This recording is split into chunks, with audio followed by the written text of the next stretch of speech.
Avant de vous présenter notre nouveau chroniqueur, laissez-moi vous dire que sa chronique est présentée par... Les Roulottes Lévesque. Oui, nos amis de chez Roulotte Lévesque, c'est un regroupement de 3 bannières, Roulotte Lévesque, GA Motorisé et VR Sans Frontières, qui est leur division de location. Avec la famille de chez Roulotte Lévesque, vous trouverez tout pour vivre la route à fond. Avec 7 succursales partout au Québec, découvrez le plus grand inventaire, oui, le plus grand inventaire de roulottes, fifth wheel et motorisés neufs et usagés. La pause des fêtes est terminée. Les concessions sont ouvertes autant à Laval, Québec, Saguenay, Gatineau, Trois-Rivières, Châteauguay et Sainte-Hélène. Et profitez des conseils de vrais passionnés de caravaning qui connaissent ça pour de vrai. Le caravaning. Que ce soit pour vos vacances, vos week-ends en famille ou votre prochain grand voyage, partez confiant avec Roulotte Lévesque. Vous cherchez une maison, vous cherchez sur Centris, vous cherchez une roulotte, vous cherchez sur roulotte.ca. Alex, avant que tu montes le joli minois à notre invité, nouveau chroniqueur, sera là 2 fois semaine. Laissez-moi faire une présentation que j'espère qui sera à la hauteur. C'est un monsieur que je respecte énormément, il le sait. C'est un monsieur sur qui j'ai basé beaucoup mon travail. Juste aujourd'hui, le contact qu'Alex a eu avec lui, je suis convaincu que ça rend Alex meilleur. Il rend tout le monde autour de lui meilleur. Pourquoi? Parce que c'est un travaillant. Et je déteste les gens qui ne travaillent pas. Et c'est lui qui m'a injecté ce refus de travailler avec les gens qui ne travaillent pas, qui écoutent Sport 30 puis qui viennent commenter les highlights.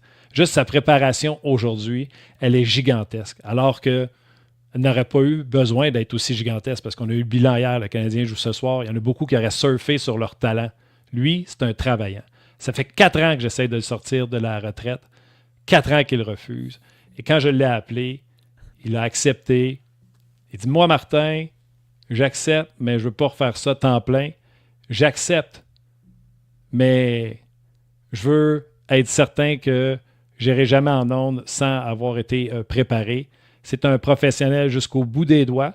Qu'on aime ou on n'aime pas ses opinions, on les respecte. C'est un homme pour qui j'ai beaucoup de respect et je suis excessivement content qu'il a accepté de venir sur l'émission de façon régulière, les mercredis et jeudis. C'est le retour de Michel Villeneuve. Michel, comment ça va? Oh bien, je pense que je vais aller me chercher un Kleenex. Ben oui. Avant de commencer, parce que je me sens un peu comme M. Miyagi dans Karate Kid.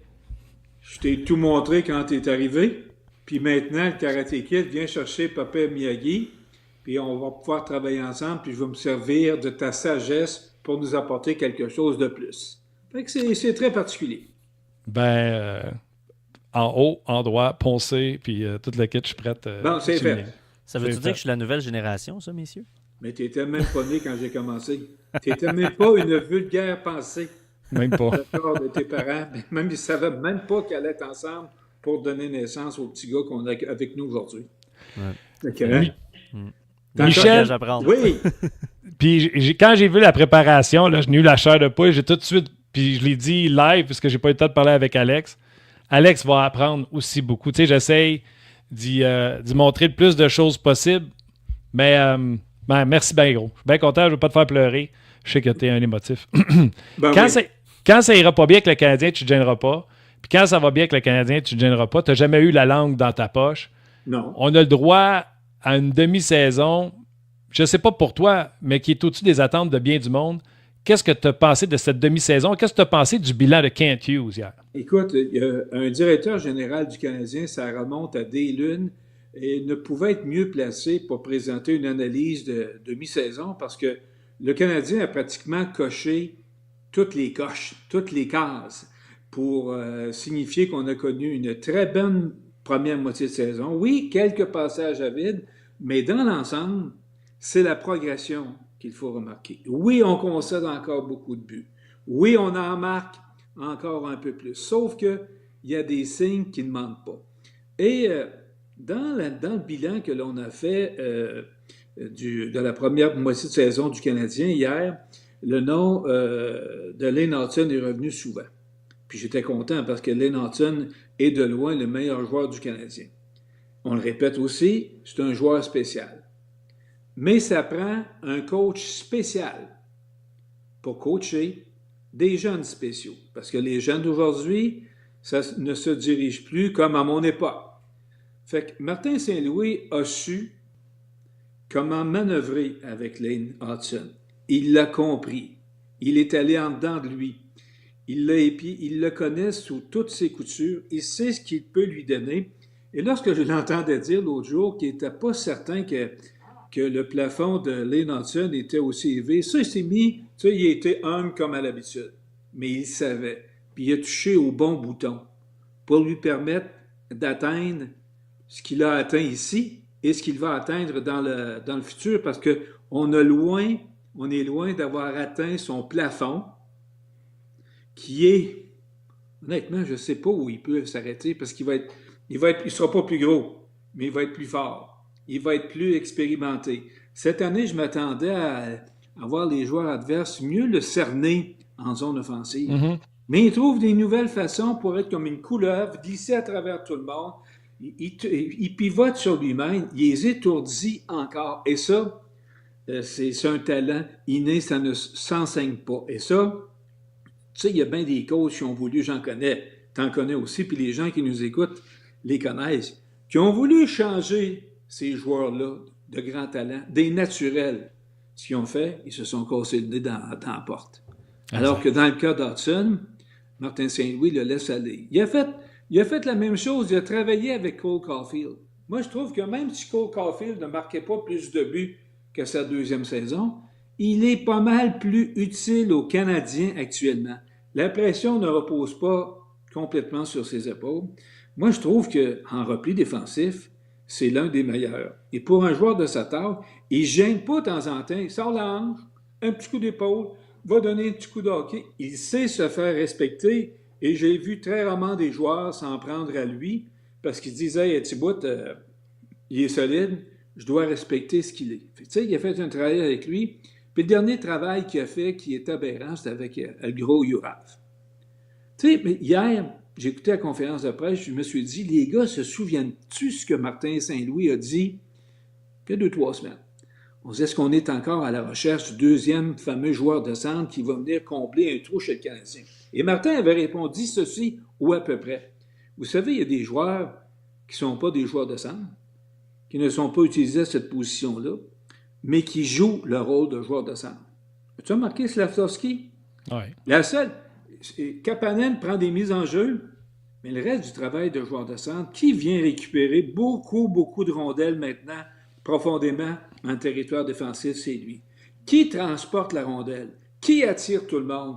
Qui crée des ouvertures à ses coéquipiers pour qu'ils puissent avoir de bons lancers au but? C'est lui. Fait arrêtons de courir avec l'idée qu'il faut nous trouver un deuxième joueur de centre parce qu'on l'a. Puis il ne joue pas à sa position, puis il devient plus difficile à couvrir à ce moment-là. Il est tout partout. Tu es un joueur, Martin, tu joues défensivement. Là, tu te dis, hey, moi, j'ai une défensive de zone, puis je dois me promener avec Slav.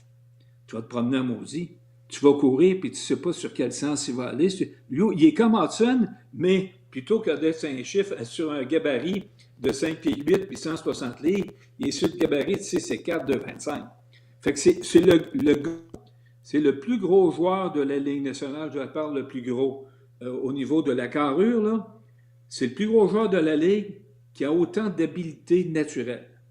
Et qui, lui, là, il commence à jouer. Il commence. Il ne nous a même pas montré. Il a 21 ans. Puis même si ça fait 3 ans qu'il joue dans la Ligue nationale, là, moi, ce que j'aime, c'est qu'on a vu le déclic s'est passé. Où il s'est produit, je ne le sais pas. Sauf qu'il il avait peut-être besoin d'un peu plus de lousse dans son jeu. C'est-à-dire que pas juste à regarder Suzy puis jouer, là. Là, je peux-tu jouer? Puis moi, je vais rendre mes 2 coéquipiers meilleurs. Puis il y a toujours il faut que ça marche ensemble. Je regarde Demidov avec Kapanen puis Slav, maudit qu'ils ont l'air d'avoir du fun. Ils sont du même âge, ils sont faits pour aller ensemble. C'est pour ça qu'actuellement, comment trouver le complément parfait à notre ami Suzuki puis à Caulfield? Est-ce que Dak est le prototype parfait? Il y a une chose, ils s'entendent très bien. Tu sais, à la fin des matchs, ils se retrouvent dans le milieu, là, puis ça saute avant de sortir. Dak, quand il était là, il était là. Il était dans le petit groupe avec Slav, Caulfield et Suzuki. Les 3 s'entendent bien. Sauf que Slav avait une affaire que Dak n'avait pas. Il était fort comme un cheval. Slav, là, il fait penser à mon petit gars quand je jouais à Pee-Wee, là, qu'il y a un grand sec, puis il était un petit peu... Il s'en va-tu en avant, s'en va-tu par en avant, s'en va-tu par en arrière? Il y a toujours le hockey dans les mains. D'ailleurs, ils vont-tu leur dire de le tenir, leur bâton à deux mains? Le Canadien, à part des bâtons cassés, là, c'est l'équipe qui échappe le plus de bâtons dans la Ligue nationale à l'intérieur de son territoire. Qu'est-ce qu'ils font? Oui, j'aime ça quand ils disent « Hey, il y a un bon hockey. » Mais peux-tu le tenir? Peux-tu le garder dans tes mains? Ça, je trouve, là, c'est une affaire épouvantable. Casser le bâton, c'est du matériel. Mais là, attends une seconde, là. Ouais. Je veux te ramener, parce que je prends des notes, mais là, tu continues. Ben oui, moi, j'arrête pas. C'est correct. Lane Hudson, t'en as parlé. J'ai parlé de Lane Hudson du 1er octobre, début de saison, au 10 décembre. Ouais. Il avait ramassé 22 points en 29 matchs. Je pense que tous les défenseurs prendraient ça, avec une fiche de -3. Depuis qu'on l'a remis à gauche, le 11 décembre, 13 matchs, 20 points, plus 16. Il joue beaucoup mieux ce côté-là. Tu ne le ramènes plus jamais. Même quand Goulet revient, tu ne le remets pas à droite. Puis, il joue... tu as parlé de sa contribution offensive à gauche, là. Mais il joue pas mal mieux défensivement à gauche. Plus 16. Puis ça sert beaucoup... Donner des mises en échec, ça ne sera jamais sa tasse de thé. Mais se placer dans les jambes de l'autre. Juste aller se serrer. Tu sais, des fois, là, tu fais juste couper l'accès au trou à un joueur adverse en te plaçant devant. C'est suffisant. Puis il y a tellement des jambes fortes. Il y a un bon tronc. Donc, il est capable d'aller s'interposer entre la bande, le joueur par rondelle, puis il réussit à passer. Il y a l'intelligence. Il y a l'intelligence. Tu sais, jouer, là, Niklas Lidstrom, là, je ne sais pas si tu l'as vu beaucoup jouer, donner des mises en échec. C'est ma génération, arrête. T'es fin. Non, j'en ai pas vu beaucoup des mises en échec de Lidstrom. Mais ce que je vois faire Lidstrom, je ne sais pas si Lane Hudson a regardé des vidéos de Lidstrom, il n'y avait pas mieux pour diminuer l'accès au territoire. Ramener le gars où il voulait l'avoir pour être capable de le freiner. En donnant une mise en échec, là, tu t'arrêtes, tu n'as pas le contrôle de la rondelle. Puis il va se placer en avant, il arrache la rondelle, puis il continue.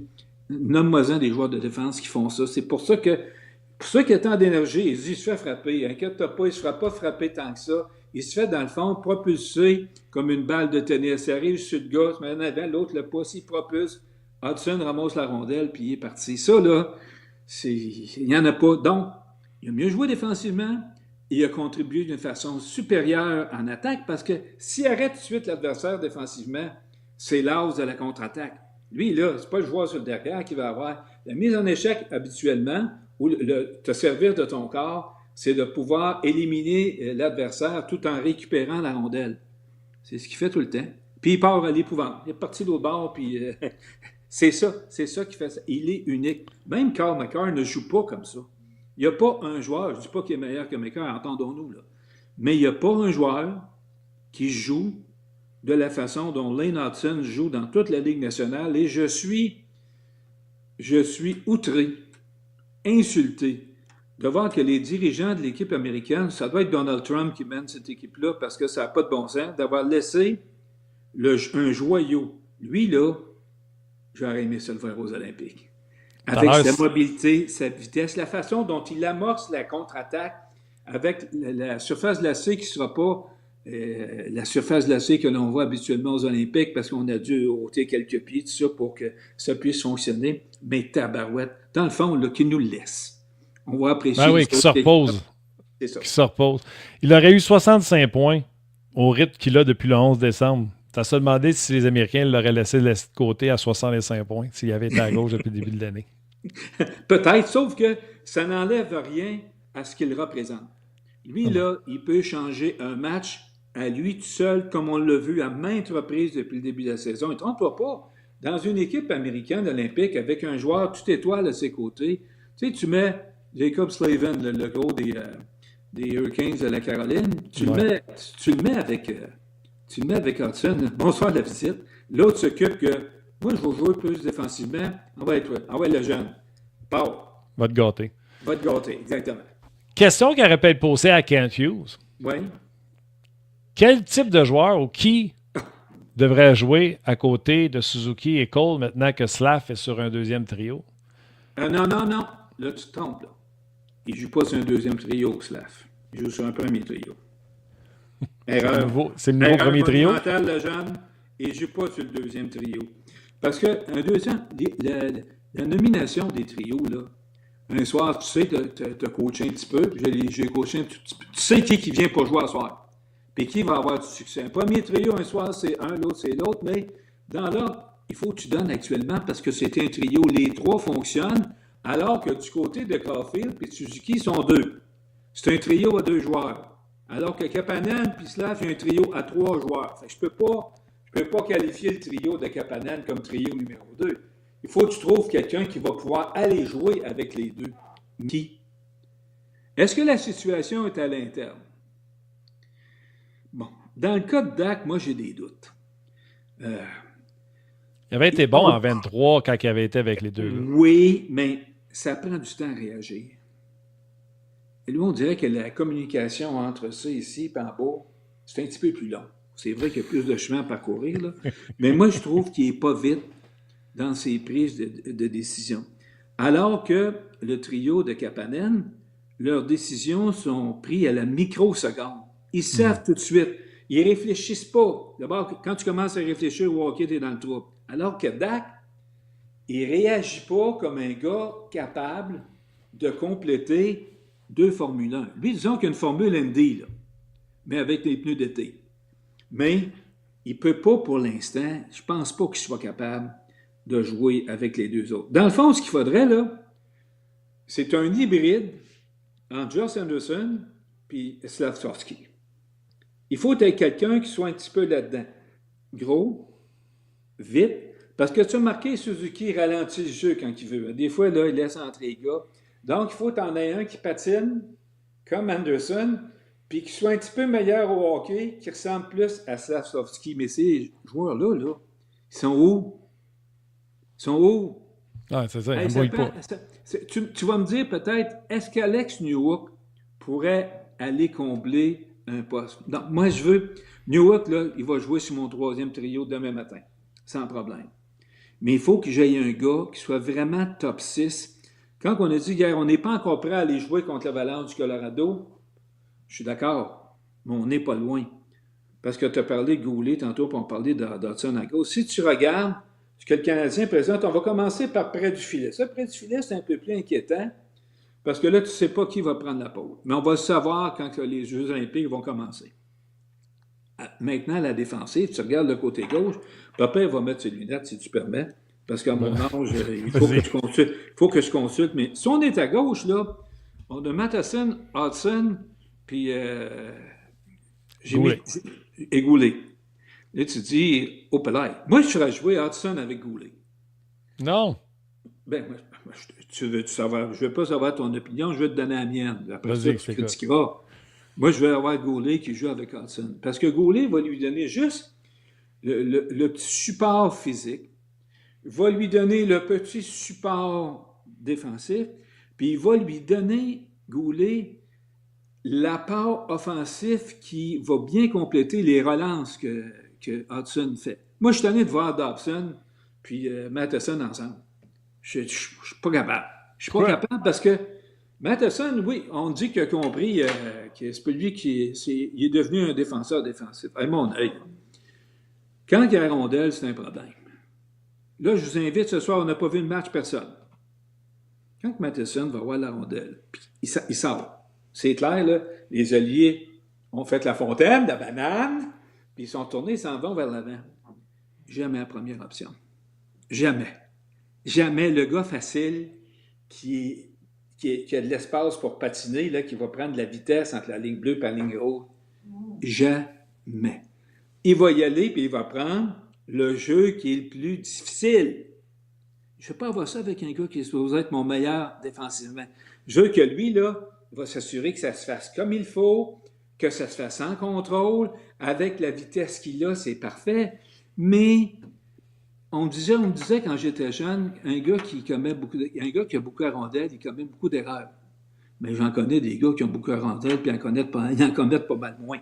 Je trouve que c'est ça le problème avec Matheson. Puis de le mettre avec Dobson en arrière, il est là, il dit « Moi, je complète-tu Matheson?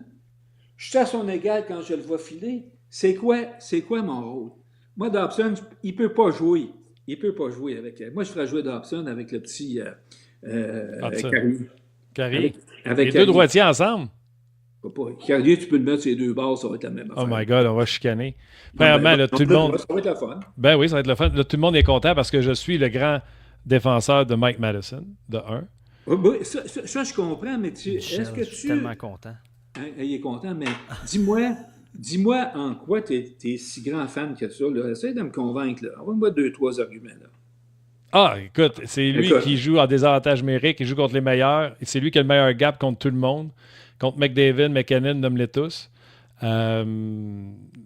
Pour moi... tu viens de me faire, c'est le fun, il y a un bon gap, tout ça. Tu viens de me dire, tu confirmes ce que je dis. Défensivement, moi, je trouve qu'il fait un super bon job. À part d'échapper son hockey 56 fois par match. Mais au niveau offensif, ou il le fait tout seul, ou il ne la donne pas quand c'est le temps. Je te le dis, là, regarde, je te le dis. On regarde à soir. Regarde ce soir, là, tu vas le voir quand il prend la POC. Là. Regardez bien tout le monde. On voit la caméra nous donne l'ensemble de la zone défensive. Puis regardez-le partir avec la rondelle. Toujours un gars. Puis le gars, là, il est toujours, sais-tu quoi?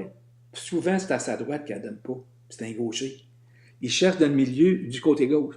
Il ne la donne jamais à droite facile. Il va pas jamais à droite facile. Fait que moi, défensivement, je n'ai pas un mot à dire. Mais offensivement, Mike, on peut-tu s'asseoir 2 minutes, là?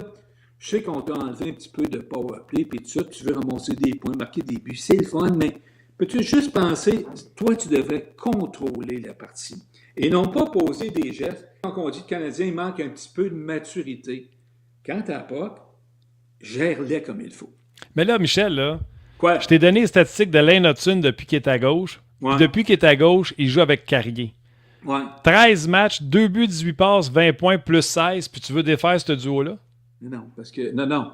Ben, je vais faire un duo de choc avec Goulet et Hudson. Goulet était à droite, puis on l'a amené à gauche parce qu'en stats avancés, tout avait décliné. Parce que les équipes font du vidéo, puis quand tu n'es pas de ton bord, on commence à repérer tes lacunes. Puis on commence à les exploiter. Même affaire, le Canadien a 2 droitiers, tu ne peux pas les mettre les deux ensemble avec Dobson puis Carrier. Là. Tu sais, dans le fond, là, tu vas voir, moi, ce que je veux avoir sur chacun de nos paires de défenseurs, c'est 3 gars qui m'ouvrent le puck. Mm-hmm. Hudson, Matheson, Dodson.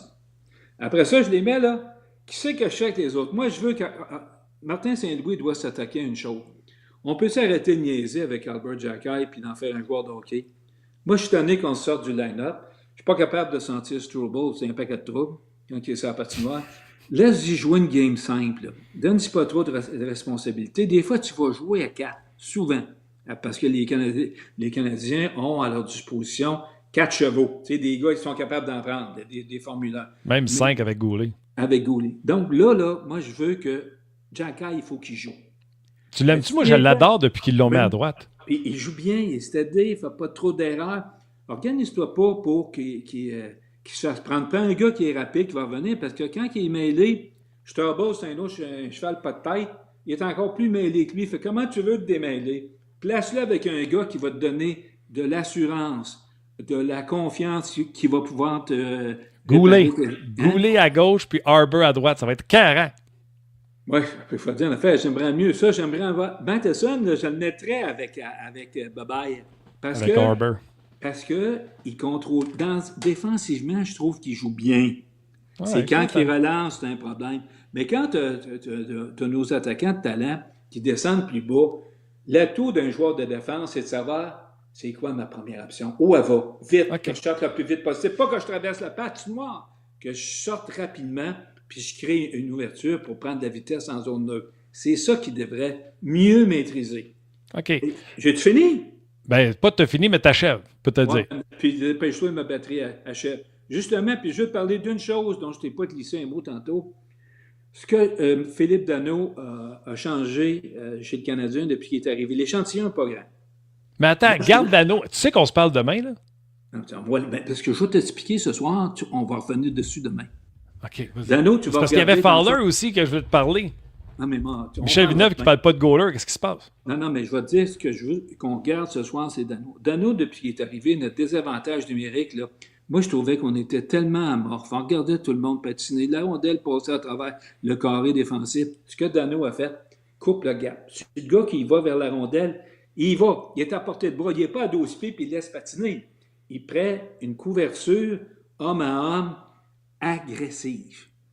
Quand il va forechecker, il va agressif. Quand il presse entre les deux lignes bleues, il est toujours sur le porteur du disque, alors que depuis le début de la saison, là, on était amorphe. On regardait aller, on regardait patiner, il est beau, il ne faut pas qu'il rentre dans le milieu, mais on pressait jamais celui qui était en possession de la rondelle, qui tentait d'ouvrir. Alors que Dano l'a fait, puis je l'ai vu en désavantage numérique.